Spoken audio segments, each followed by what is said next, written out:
ओम नमो भगवते वासुदेवाय। नमस्कार दोस्तों, स्वागत है आप सभी का हमारे चैनल भक्ति ज्ञान में। दोस्तों, आज मैं आपको वैशाख शुक्ल एकादशी मोहिनी एकादशी की व्रत कथा और महत्व सुना रहा हूँ।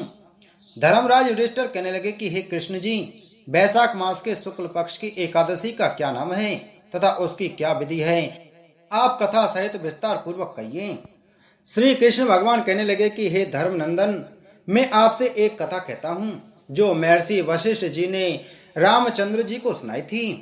एक समय श्री रामचंद्र जी बोले, हे गुरुदेव, कोई ऐसा व्रत बतलाइए जिससे समस्त पाप और दुख नष्ट हो जाएं। सीता जी के वियोग में मैंने अनेक दुख भोगे हैं, आप कोई व्रत बतलाइए। महर्षि वशिष्ठ बोले, हे राम, यद्यपि आपका नाम स्मरण करने से ही मनुष्य पवित्र और शुद्ध हो जाता है, फिर भी लोक हित के लिए आपने बहुत ही सुंदर प्रश्न किया है। वैशाख मास के शुक्ल पक्ष में जो एकादशी आती है उसका नाम मोहिनी है।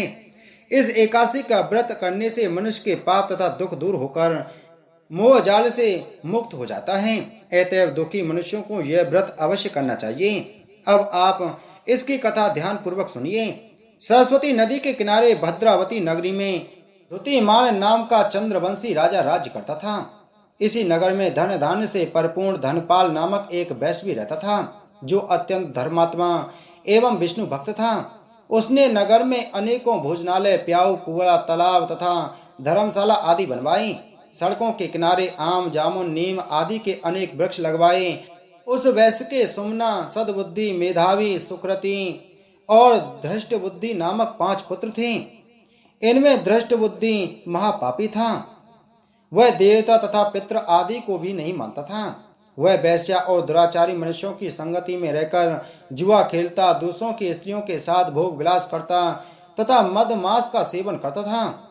इस प्रकार अनेक कुकर्मों में फंसकर वह अपने पिता के धन को नष्ट करता था। इन्हीं कारणों से उसके पिता, भाइयों तथा कुटुंबियों ने उसको घर से निकाल दिया और उसकी निंदा करने लगे। घर से निकाल देने के बाद सब धन नष्ट हो जाने पर वैश्याओं तथा दुष्ट संगी साथियों ने भी उसका साथ छोड़ दिया। अब वह भूख और प्यास से अत्यंत दुखी रहने लगा। तब उसने रात्रि के समय चोरी करना प्रारंभ किया। एक दिन वह पकड़ा गया, परंतु राज्य कर्मचारियों ने उसको वैश्य का पुत्र जानकर छोड़ दिया। जब दूसरी बार पकड़ा गया तो उन्होंने राजा के सामने उपस्थित कर दिया। राजा ने उसे दंडित कर कारागार में बंद कर दिया। कारागार में राजा ने उसको बहुत दुख दिया और कह दिया कि तू मेरी नगरी से निकल जा। वह नगरी से निकलकर वन में चला गया और वन में धनुष बाण से पशु पक्षियों को मार कर खाने लगा। एक दिन वह पापी भूख से दुखित होकर खाने की खोज में कौटिन्य ऋषि के आश्रम पर जा पहुंचा। वैशाख का महीना था। उस समय कौटिन्य ऋषि गंगा स्नान करके आ रहे थे।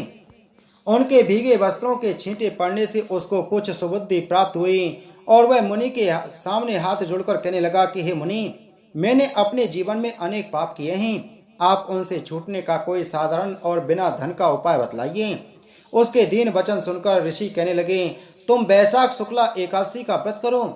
इस एकादशी का नाम मोहिनी है। इससे संपूर्ण पाप नष्ट हो जाते हैं। मुनि के वचन सुनकर वह अत्यंत प्रसन्न हुआ और उनके द्वारा बताई हुई विधि अनुसार उसने मोहिनी एकादशी का व्रत किया। वशिष्ठ जी बोले, हे राम, इस व्रत के प्रभाव से उसके सब पाप नष्ट हो गए और अंत में गरुड़ पर सवार होकर वह विष्णु लोक को गया। इस व्रत के प्रभाव से मोह आदि सब नष्ट हो जाते हैं। संसार में इस व्रत से श्रेष्ठ अन्य कोई व्रत नहीं है। इस मोहिनी एकादशी के महात्म का पठन पाठन करने से 1000 गोदान का फल प्राप्त होता है। अतः इस मोहिनी एकादशी का व्रत हर मनुष्य को करना चाहिए। बोलो एकादशी महात्म की जय। बोलो विष्णु भगवान की जय।